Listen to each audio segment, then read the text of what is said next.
Hindenburg research report.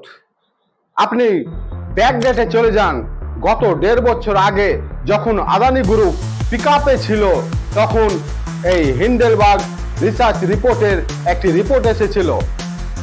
তাতে আদানি গ্রুপের share market ধসে পড়েছিল এবং ওয়ার্ল্ডে বিলিয়নিয়ারের লিস্টে যেখানে তিনি 5 নম্বরে ছিল $164 বিলিয়ন নেটওয়ার্থ নিয়ে, সেখানে গড়িতেই নেমে যায়। এখন 85 বিলিয়ন নেটওয়ার্থ নিয়ে এখন আছে 19তম বিলিয়নিয়ারে ওয়ার্ল্ডে।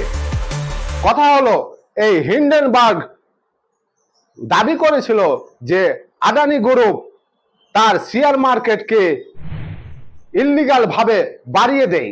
এই বাড়িয়ে দিয়ে জনগণকে দেখায় কি শেয়ার মার্কেটের দাম বাড়ছে, ভালো পজিশনে আছে।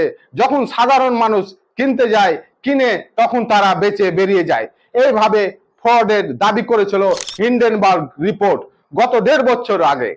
কিন্তু SEBI, security and exchange board of India, সে ডিনাই করে দিয়েছিল যে আমাদের ভারতীয় শেয়ার মার্কেটকে এটা বদনাম করার জন্য হিন্ডেনবার্গ রিপোর্ট এটা পেশ করেছে, এটা ভুয়ো খবর।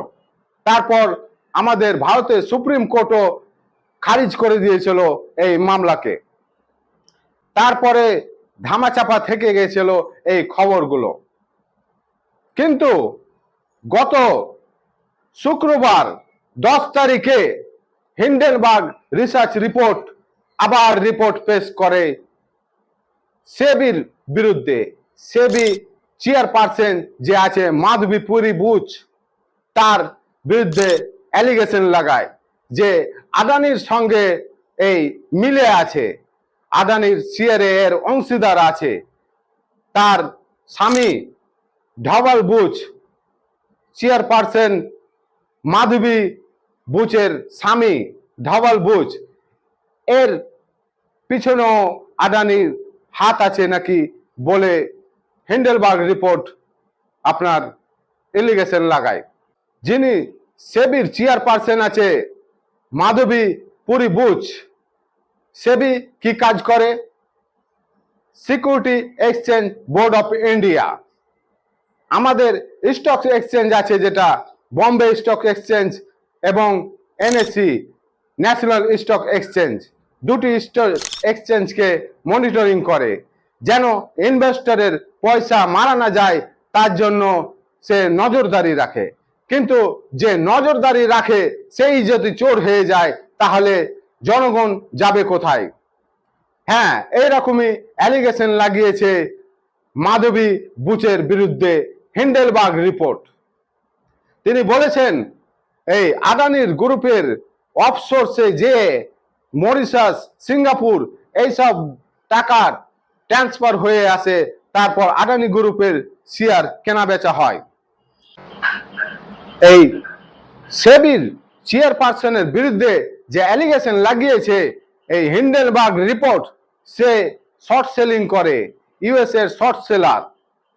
তারপরে গদি মিডিয়া লেগে ভিড়ে যায় এই সেবির চেয়ারপারসনকে বাঁচানোর জন্য, আদানিকে বাঁচানোর জন্য।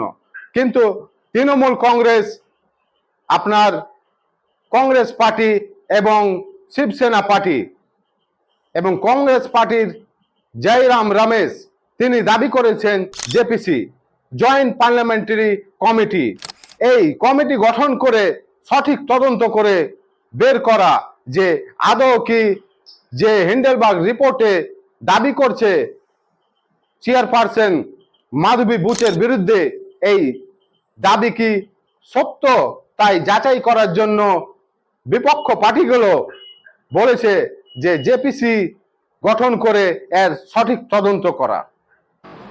আমাদের দাবি থাকবে এই মোদী সরকারের কাছে জেপিসি গঠন করে এর সঠিক তদন্ত করা, এবং আমাদের আরো দাবি থাকবে এতে সুপ্রিম কোর্ট হস্তান্তর করে যেমন এর সঠিক তদন্ত করে বিচার করা, এবং আরো দাবি থাকবে যে সেবির চেয়ারপারসন যে আছে মাধবী বুচের পদত্যাগ করা, তারপরে জাজ করা।